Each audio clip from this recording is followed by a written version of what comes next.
샬롬 10월 8일 화요일입니다. 오늘도 하나님의 도우심과 성령의 능력이 함께 하시길 소망합니다. 이 시간 시편 말씀을 읽고 묵상하며 하나님 앞에서 침묵으로 기도드리겠습니다. 시편 24편 7절에서 8절. 문들아 너희 머리를 들지어다. 영원한 문들아 들지어다. 영광의 왕이 들어가시리로다. 영광의 왕이 누구시냐? 강하고 능한 여호와시요 전쟁에 능한 여호와시로다.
오늘 하나님이 우리에게 주신 말씀은 요한계시록 10장 1절에서 3절입니다.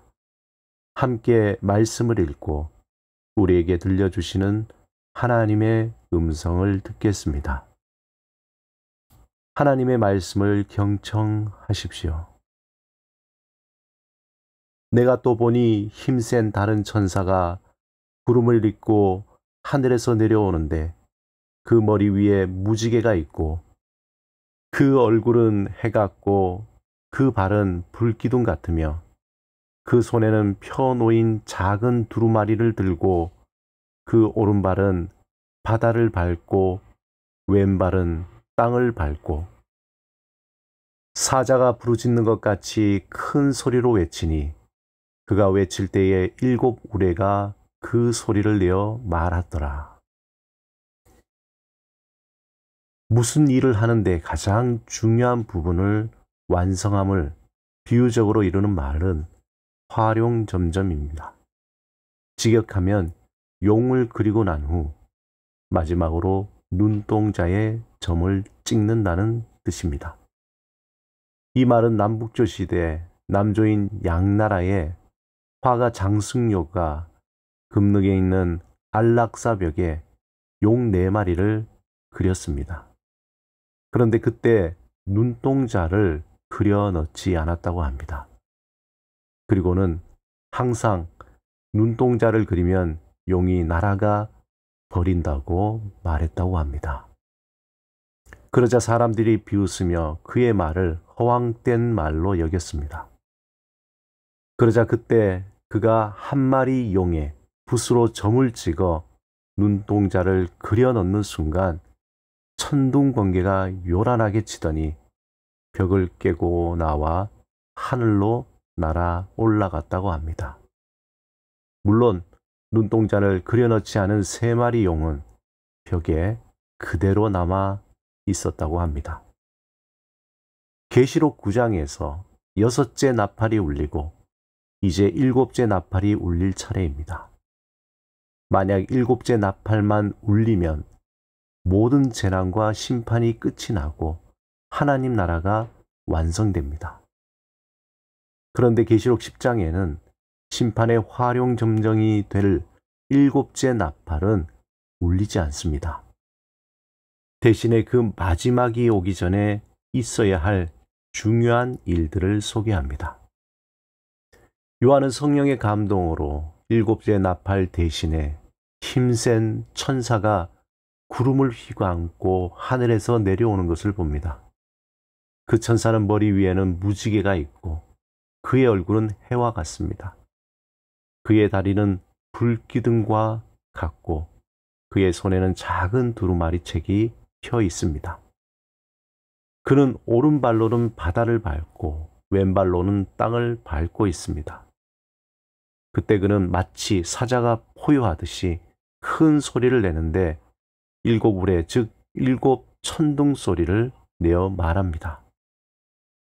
요한은 그 순간을 놓치지 않으려고 그가 말하는 일곱 우레를 기록하려 했습니다.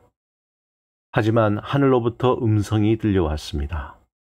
일곱 우레가 말한 것을 임봉하고 기록하지 말라. 이때 요한이 본 힘센 천사는 오른손을 하늘을 향하여 쳐들었습니다. 만물을 창조하신 하나님의 이름으로 그가 말합니다. 때가 얼마 남지 않았다. 그 심판의 날에는 그의 비밀이 이루어질 것입니다. 다시 그가 하늘로부터 들려오는 음성을 듣고 요한에게 말합니다. 너는 가서 바다와 땅을 밟고 서 있는 그 천사의 손에 펴 있는 작은 두루마리를 받아라. 요한은 그 천사에게 가서 그 작은 두루마리를 달라고 하자 그가 요한에게 말하기를 이것을 받아 먹으라. 너의 배에는 쓰겠지만 너의 입에는 꿀같이 달 것이다. 계시록의 말씀에 비추어 보면 우리는 일곱째 나팔이 불기 전의 시대에 살아가고 있습니다. 이 시대는 하나님의 신령한 능력이 활동하고 있는 시대입니다. 하나님의 활용 점정이 언제 찍힐지 모르는 시기입니다. 하지만 이 시대를 살아가는 모든 그리스도인은 빛의 자녀처럼 하나님의 부르심에 순종하며 일상 가운데 임하시는 하나님의 뜻을 따라 살아갑니다. 이 시대는 하나님의 인을 받은 사람들은 제국에 임한 환란의 소용돌이 가운데 보호받으며 환란의 소용돌이 속에서도 복음을 증거합니다. 하나님의 복음을 받은 우리가 그 복음을 전해야 하는 사명이 주어졌습니다. 하나님의 활용 점정이 찍히기 전에 아직도 하나님의 음성을 듣고 회개하는 영혼이 남아 있다면 그들에게 복음을 전해야 합니다. 그 말씀은 우리 입에는 달지만 그것은 인내와 고난으로 아픔을 주기도 합니다. 하나님이 우리에게 부탁하신 천사도 흠모할 만한 사명은 복음을 전파하며 잃어버린 영혼을 살리는 일입니다.